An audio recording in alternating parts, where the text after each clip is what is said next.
pieces, but I think that using our technology stack and some ideas from the science I've developed, we know now how to do automated medical diagnosis, and we're actually spinning off a company to try to do this. Now, it's interesting to think about sort of the broad theory of diagnosis, and I think an interesting model for medical diagnosis is software diagnosis, figuring out what's wrong with a large running software system. You know, in medicine, we have all these standard diagnosis codes, you know, but for an operating system, one might imagine having things like, you know, diseases of the memory management subsystem, or, you know, diseases of the keyboard driver, or something like that. In medicine, we're starting to be able to measure more and more, but in software, we can, in principle, monitor almost everything, but we need methodologies to interpret what we're seeing. By the way, even though I think diagnosis is in the short term a critical point in medicine, I think in the long term, it's simply going to go away. In fact, from my science, as well as the software analogy, it's clear that the idea of discrete diseases is just wrong. Of course, today we just have a few thousand drugs and surgeries we can use, but I think more and more we'll be using algorithmic treatments, whether it's medical devices that behave according to algorithms, or whether it's even programmable drugs that effectively do a computation at the molecular scale to work out how to act. And once the treatments are algorithmic, we're really going to want to go directly from data on symptoms to working out the treatment, often adaptively in real time. I mean, my guess is it's going to end up a little bit like a financial portfolio. You know, you watch what the stocks do, and you have algorithms to decide how to respond. And you don't really need to have a verbal description like the, you know, the technical traders, you know, head and shoulders pattern or something of what the stock chart is doing. By the way, when you start thinking about medicine in sort of fundamentally computational terms, it gives you a different view of things like human mortality. I mean, it's like the operating system that's running, and over the course of time has various kinds of trauma and infections, and starts running slower, and eventually crashes and dies. If we're going to avoid mortality, so to speak, we need to understand how to intervene to keep the operating system, or the human, up and running. So there are lots of interim steps, you know, taking over more and more biological functions with technology, figuring out how to reprogram pieces of the molecular machine that is our body, and figuring out, if necessary, you know, sort of how to hit the pause button to, you know, freeze things with cryonics or something. I mean, by the way, it's actually bizarre to me how few people work on things like that, because I'm sure that just like cloning, there's just going to be a wacky procedure that makes it possible to do things like cryonics. And once we know it, we're just going to be able to quite routinely do it, and it's going to be societally quite important. But in the end, we just want to solve the problem of keeping all the complexity that is a human running indefinitely. And there's some fascinating kind of basic science problems here that are connected to concepts like computational irreducibility, and a bit to the traditional halting problem for computers, and Gödel's theorem in mathematics, and so on. But I have no doubt that eventually it'll be solved, and we'll achieve effective human immortality. When that happens, I suspect it'll be sort of the single biggest discontinuity in human history. You know, as one thinks about such things, one can't help wondering about sort of the general future of the human condition. Here's something someone like me definitely thinks about. I mean, I spend my life trying to automate things, trying to make it possible to do automatically with computation things that humans used to have to do themselves. Now, if we look at the arc of human history, the biggest systematic change through time is the arrival of more and more technology and the automation of more and more kinds of tasks. So here's the question. What if we succeed in automating everything? What will happen? What will the humans do?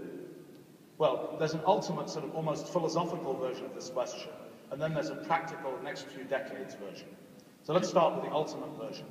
As we go on and build more and more technology, what will the end point be? Well, we might assume that we could somehow just go on forever, achieving more and more. But the principle of computational equivalence that I mentioned earlier tells us that we can't do that. Once we've reached a certain level, sort of everything is in a sense possible. And even though our current engineering has not yet reached this point, the principle of computational equivalence also tells us that this sort of maximal level of computational sophistication is not particularly rare. Instead, it happens in many places in the physical world, as well as in many systems like just simple cellular automata and so on. It's not too hard to see that as we sort of improve our technology, getting down to the smallest scales and removing everything that sort of seems redundant, that we might end up with something that looks just like a physical process that already happens in nature. So does this mean that sort of in the ultimate future, with all this great automation and technology and so on, all we achieve is just to produce something that's indistinguishable from zillions of things that already exist in nature? Well, to some extent, yes. It's sort of an ultimate Copernicanism. Not only is our Earth not the center of the universe and our body is not made of something sort of physically unique, but also what we can achieve and create with our intelligence is not in a fundamental sense different from what nature is already doing. So is there any meaningful ultimate sort of future for us? I think the answer is yes, happily, but it's not about doing some kind of scientific utopian thing and achieving some sort of ultimate perfect state that's independent of our history. Rather, it's about doing things that depend on all those messy details of us humans and our history.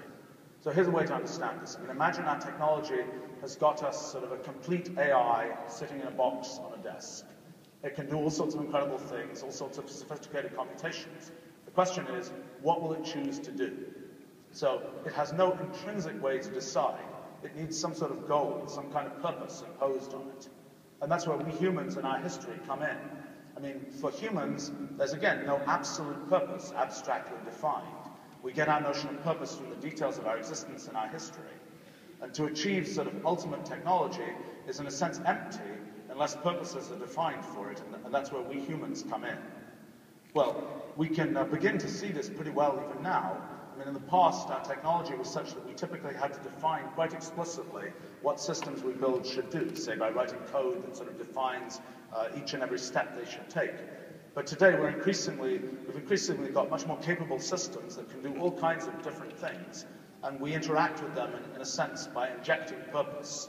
We define a purpose or a goal, and then the system figures out how it can best achieve that goal. Well, of course, human purposes have evolved quite a bit over the course of human history, and often their evolution is connected to the arrival of technology that makes more things possible. So it's not too clear what the limit of this kind of sort of co-evolving system will be, and whether it will turn out to be wonderful or boring and terrible. But in the nearer term, we can ask sort of what effect increasing automation will have on people and society and so on. And actually, I was thinking about this recently. I thought I'd pull together some data about what's actually happened historically. So here are some plots over the last 150 years of what fractions of people in the US have been in different kinds of occupations. The blue is for males, pink is for females here. There are lots of interesting details here, like you can see kind of the effects of larger government coming in over the last 50 years and so on. There's also lots of clear signatures of automation, with a variety of kinds of occupations simply going away. This will continue, and indeed my expectation is that over the coming years a remarkable fraction of today's occupations will successfully be automated. I mean, in the past, there have always been new occupations that took the place of ones that were automated away. And my guess, perhaps hope, is that for most people some sort of hybrid of avocation and occupation will emerge. Brings me to something I've been thinking about a bit recently. I'm mostly a science, technology, ideas kind of guy, but I happen to also be very interested in people. And over the years, I've had the good fortune to work with and mentor a great many very talented people. Here's something I've noticed. Many people, young people in particular, have an incredibly difficult time picking a good occupational avocation for themselves. It's sort of a bit of a puzzle. People have certain sets of talents and interests, and there are certain niches that exist in the world at any given time. And the problem is then to sort of match a given person with a niche. Now, sometimes people, and I was an example, pick out pretty clearly a niche by the time they're early teenagers or something. But an awful lot of people don't. Usually there are two problems. First, people don't really identify their skills and interests, and second, people don't know what's possible to do in the world. In the end, an awful lot of people pick directions almost at random that aren't in fact very good for them. I suspect that in terms of wasted resources in the world, this is pretty high up there. I have a kind of optimistic theory that's supported by lots of personal observation that for almost every person, there's at least one really good thing that they could be doing that they would find really fulfilling. They may be lucky or unlucky about what value the world places on that thing at a given time in history, but if they can find that thing, and it often isn't easy to do that, then it's great. Well, needless to say, I've been thinking about what can be done with that and about automation and things of that kind. I personally worked on the problem sort of many times with individual people with lots of great results. But I have to say that almost always I've been dealing with the highly capable individuals in good circumstances, like in our company and so on. And I do want to figure out how to generalize to younger folk and less good circumstances and so on. But whatever happens, there's a puzzle to solve, a little like medical diagnosis actually, requiring sort of an understanding of the current situation and then knowing what's possible. One of the practical challenges is knowing enough about how the world is evolving and what new occupations and ways to operate in the world are emerging. Well, I'm hoping to do more in this direction. I'm also thinking a bunch about sort of the structure of education. I mean, if people have an idea what they might like to do, how do they develop in that direction? The current system with college and so on is pretty inflexible.